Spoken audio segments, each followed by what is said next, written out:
Hi, I'm Frank Shipley, creator of Go Thrive Abroad. I help people declutter and simplify so that they can live out their global dreams. My motto is less stuff, more life. For more information, check out GoThriveAbroad.com. Thank you for checking out Go Thrive Abroad Conversations, where we talk to expats about their journey abroad. I'm here today on my rooftop in Playa del Carmen, Mexico, where we have a beautiful view of the ocean. It's about 80 degrees with a slight breeze out here. Certainly you can hear the wind in the mic. Today I'm joined by my good friend Kahreem. I've known him for a few years now. He's introduced me to a lot of folks in the community, got me connected to some very good people. So thank you for coming, Go Thrive Abroad Conversations, Kahreem. Welcome. Thank you so much for having me. Excited about what Go Thrive Abroad is about to do this year. Thank you. So first thing I want to do is, if you could take us back, what made you decide to move to Mexico? Sure. It was pretty simple. I had always known for a significant period of time that I would like to live abroad, and I have had opportunities to do so. But when I moved to Mexico, unfortunately, I couldn't go anywhere else due to travel restrictions during COVID-19. So Mexico was the only place of the places that I was interested in going that were allowing people to travel at that time. And I knew that I wanted to be able to get back to the United States with ease. So I decided on the Riviera Maya. I just knew I didn't want to be in Tulum or Cancun. So I chose Playa del Carmen. I came to visit for a couple months and decided I could see myself here. Okay. And it's true for a lot of folks in the community. When we're out and about and talking to people, we ask, how long have you been down here? And a lot of people say about 3 years, 4 years. So definitely a lot of people migrated to this area in that time frame. Now, on Go Thrive Abroad Conversations, we talk about living more, owning less stuff and living more. So when you decided to come down here, how did you declutter your things? How did you purge down so you could be more mobile and move around? Fortunately, I had already been through a couple processes of decluttering, so I had a lot of stuff already in storage. So when I was ready to move, I was already decluttered. But the process of decluttering really came down to deciding what I actually needed, which I'm still in the process of doing. After you don't spend so much time around those things that you think you need, you realize that you can get rid of them as well. So the process is really just thinking about what I actually need to live somewhat of a travel nomadic lifestyle and making a decision. And once you figure out, actually, I do need more things, then you can go back and get them, or you can purchase new things. Yeah, it's my story is similar in that once I moved and I was away from some of the material items that I had back in the States. Once you've spent some time out of the country, you realize, wow, I don't really need all those material things. I don't need the virtual reality headset. Right. I don't need 3 flat screens, 1 in every room. I don't need 10 pairs of sneakers. I need a pair of flip-flops, a couple pairs of sneakers, and that's it. I'm good. So yeah, we're similar in that way. Now, when you did come to Mexico, what do you think was your biggest challenge or hurdle that you came across when you moved abroad? Okay, so specifically in Mexico, it wasn't really a hurdle, but I wasn't aware of all the extracurricular activities that people get into. And as you begin to meet people and try to develop relationships with people that have a similar background, just learning what to avoid sometimes. At one time I used to enjoy alcohol, but some people like to enjoy more than just that. Right. So That was one thing. The language barrier wasn't much of a problem to me because I already know, just from traveling in general, that I expect not to know what people are talking about, but I do expect it on some level the human nature to try to want to understand what the other person is saying may come into play. It happened to me just yesterday. A guy was asking me for directions, and I don't speak very good Spanish, but I intentionally wanted to understand what he was talking about, and I was able to give him directions to get to where he wanted to go. Some of the challenges that I discovered were understanding when I was being scammed, or when people are trying to like make me pay more for a taxi ride. Some of these little small things that really aren't a big deal become pet peeves to me because I know you're charging me double or triple. Uh, those are some of the hurdles. And there's different levels after you've been here for a while and you're not doing Airbnb anymore, and you have to figure out where to go pay your electric bill, where to go pay your water bill, some of those daily things. But yeah, I think that's a good summary of some of my hurdles. Yeah, I can see some of those hurdles as well because Playa is a small city that has a lot going on. So there's families here that kind of turn in early. Maybe they go out to dinner. Yep. Maybe they take a swim, turn in early for the night, watch some television, go to sleep. Then there's folks that party a few times a week. So they're out at the clubs. Maybe they're having a few cocktails. And then in Playa, there's parties 7 days a week into the wee hours of the morning. So I definitely talk to the younger folks I run across and say, hey, you got to pace yourself because you are competing with tourists when it comes to money. So if you're out here living the day to day, your spending habits can get out of control when you're competing with retirees and vacationers because their pockets are deeper. You know, they've been saving 6 months to be in Playa, so they're willing to pay more money for a dinner, for a drink, for a taxi ride. And if you're living here, you don't want your day-to-day expenses to be competing with those who are retired or just traveling here for the weekend.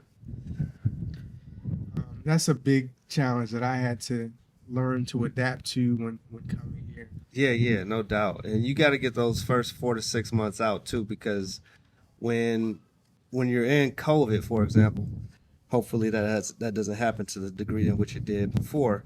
But you going from a really restricted quarantine type lifestyle to everything is normal, which is just exacerbated because you haven't been in a normal environment. So like, you're just doing everything extra. So getting that out of your system is kind of like a necessary, or it was for me. Almost everybody that comes here, they have to spend like 3 months just enjoying being here before they can kind of like have a regular lifestyle.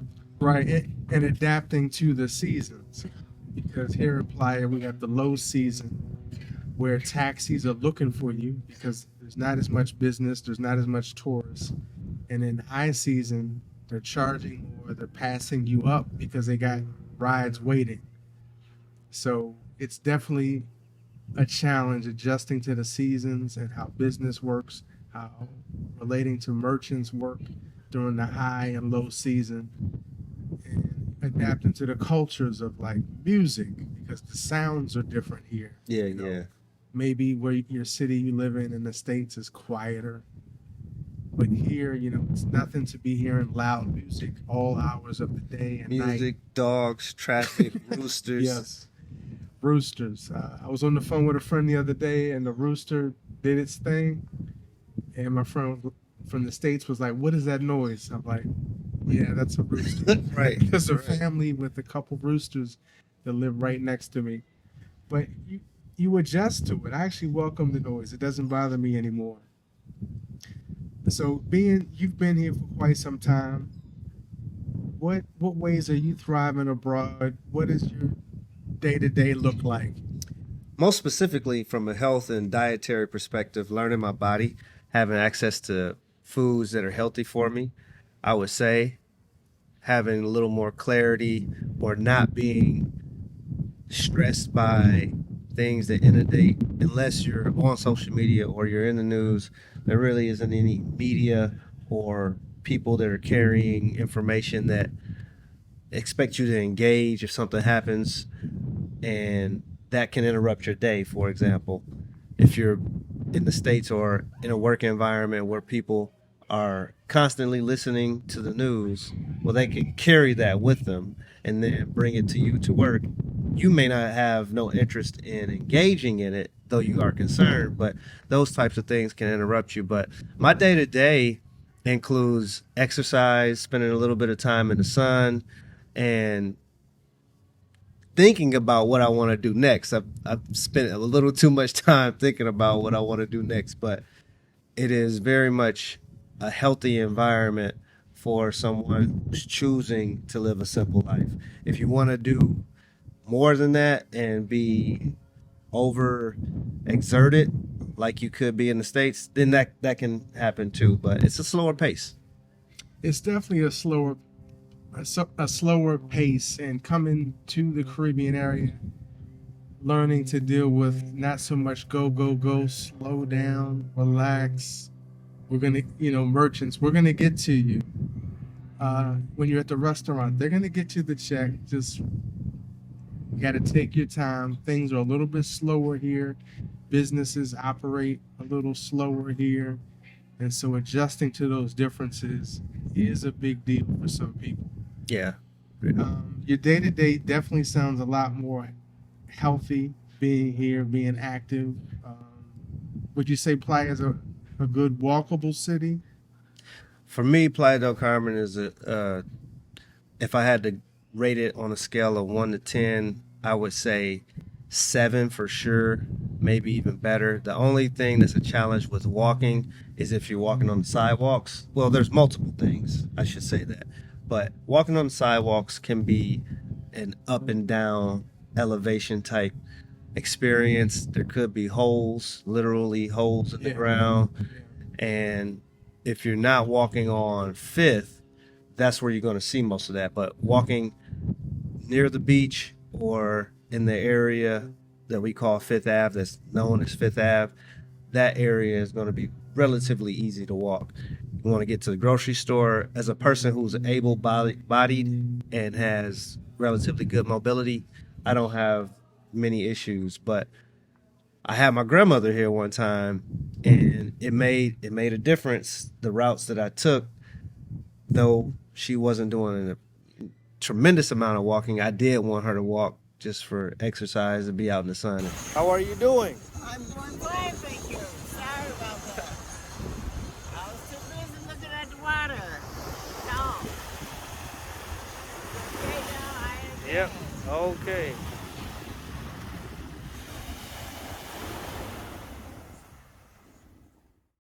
I would say yes, it's a walkable city.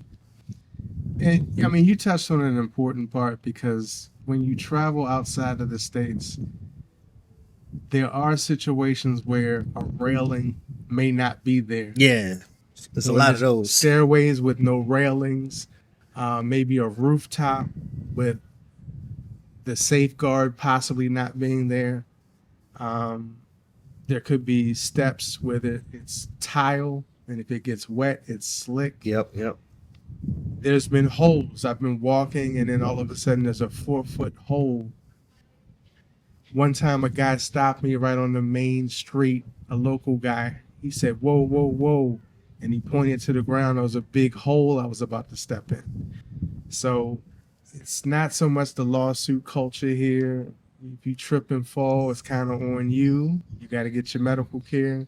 So you want to avoid all of that. It's not like the States as far as all these safety guards in walking paths. You got to be careful. Yeah, for sure. And if someone is thinking about moving abroad, what kind of advice would you give them to get started?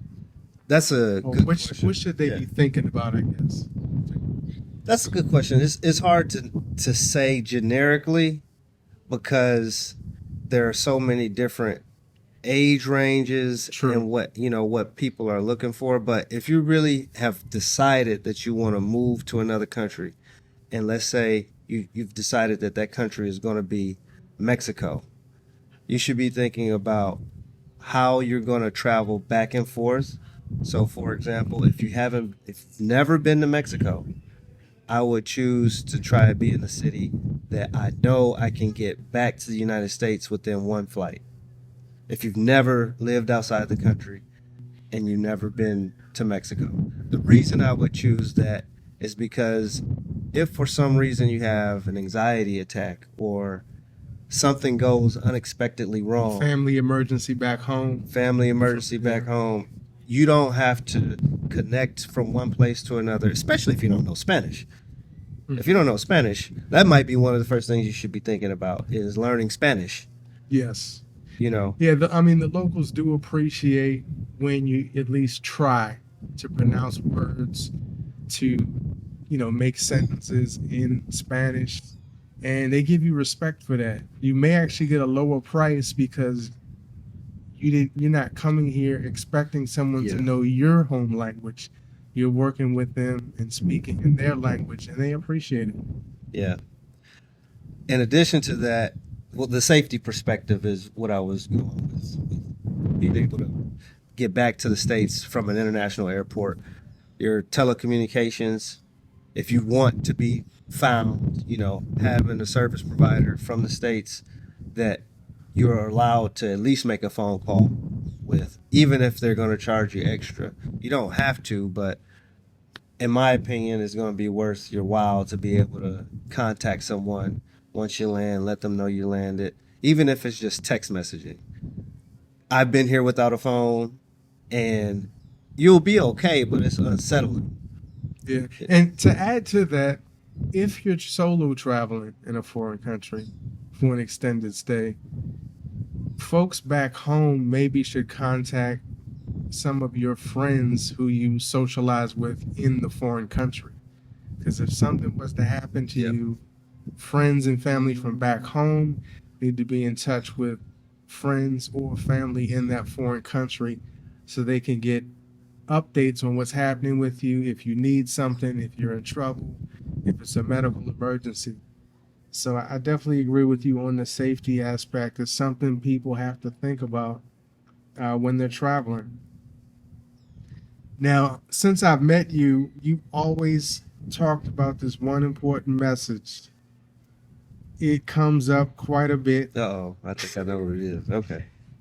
And ever since I started my first job, probably outside of college, it's been on my brain in a different way, but it's been on my brain. And that is the message of freedom.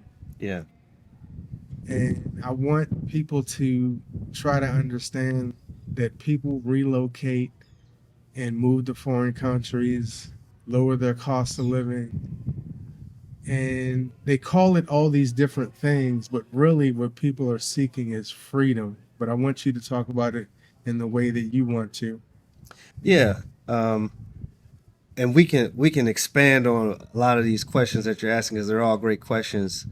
I don't know how much time we have, but I think the beginning part for freedom is people have to define for themselves what freedom is for themselves. I've been discovering new levels of freedom.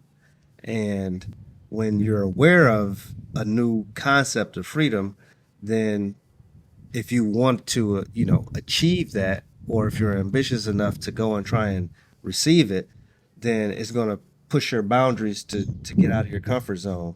So I kind of use the analogy sometimes of people who may be incarcerated, and a person that's incarcerated, once they're released from incarceration, then in their opinion they're free, But at some point in time, you'll have to probably get a job and make a living and things like that, which is still, a level of freedom, but then you're constrained because you're not able to spend time thinking through what you want for your family, what you may want for your own life, or the things that'll make you happy. You're working, and there's nothing wrong with working as long as it's done in a healthy balance and lifestyle, in my opinion. So freedom is of the utmost importance, in my opinion. And there are freedoms that I am allowed here in Mexico that would be a little more difficult to obtain. And the biggest one of those is the freedom of having a little more time to think for myself and on my own. So there's no knock to being in the United States and working, but to be consumed with that lifestyle then may impede on your freedom. Yeah, I think people, when you talk about thinking, I think when people are in the rat race and they're working the 9 to 5 and they're running the errands, they don't have time for self-care. They don't have time to quiet the mind and think about, what do I want to do next? What Yep. can I create? What hobbies do I want to do? I talk to people who are about to retire and they have no idea what they're going to do next. They're just continuing to work. And once they stop working, they have no idea what's next. They don't have any hobbies. They don't have any dreams. They don't have any goals set for what they want to do. And so I think one of the things about being here and getting out of the rat race is taking time for self-care, to exercise, pay attention to your nutrition, sit down, listen to allow your mind to think and dream up what's next, create what's next. And it's amazing to me. That's what I've been able to do since I've been here. Yeah, and it's almost priceless. What you give up is the monetary earning power that you could be, exerting on a job. But how much of that money is going to pay that back to you, especially if you have an injury at work or if you're overstressed and you have internal injury, Stress, stroke, heart attack, or if something happens to somebody that you love and you can't spend time with that person anymore because they're injured. So, yeah, you can't put a price on it. I run into so many people who have kind of checked out of the rat race and they're here, and we have conversations and they're like, next month I think I'm going to go to Thailand and spend 30 days. Or in a week or so, I think I'm going to go to Colombia for a couple months and then I'll come back to Playa. Or my granddad is sick. I'm going to go back to the States for a couple months and take care of him, help him get back on his feet. And you just hear the freedom. And it's like, it's so amazing to hear people talk like that. Because my father worked so hard. He didn't have the opportunity to sit down and dream up what's next and be there for people in that kind of way and dictate what his day looks like. He was just work. And that's a terrible thing, because I want people to get out of the rat race and begin to create the lives that they want. So I'll leave the audience with this question that I have for you. What comes to mind when you hear the phrase, less stuff, more life? Less stuff, more life. What comes to mind for me is getting rid of materialism. When I hear less stuff, stuff is just material. More life is more experiences, being in the moment, in the present, not staying in the present in this exact second every moment of your life, because of course you do want to be sure that in years to come you're able to sustain yourself, but having the opportunity to not be so concerned with working for things, but working for preservation of life is what I think of. Get rid of material stuff, enjoy life, experience life, because sometimes it's not all going to be enjoyable. Yeah, I completely agree with you on that. And Kareem, I want to thank you for taking the time to come with Go Thrive Abroad Conversations. And please share where folks can follow you. Sure. I want to thank you again for inviting me to be on Go Thrive Abroad. I can be found on Instagram at ABLB365. That's ABLB365. And on TikTok at ABLB365. ABLB365. ABLB stands for Always Bet on Black, which is a brand that I came up with, and hopefully there'll be more to come in the future on that. But appreciate you allowing me to be on Go Thrive Abroad, and would love to come back if we need to add more context, if there's questions that come from your audience about this and they want to hear a little bit more. Yeah, that'd be great. Please, if there's any other questions you want to hear us talk about, please put that in the comments. And I definitely appreciate you taking the time to come on. You're going to see the ABOB merchandise shirts in the video, so definitely check that out. And definitely go on gothriveabroad.com for more information. I have a free declutter guide that you can sign up to get. And definitely check out Go Thrive Abroad Conversations. There'll be more talks with more interesting people and learning about their expat journey and talking about decluttering. Thank you.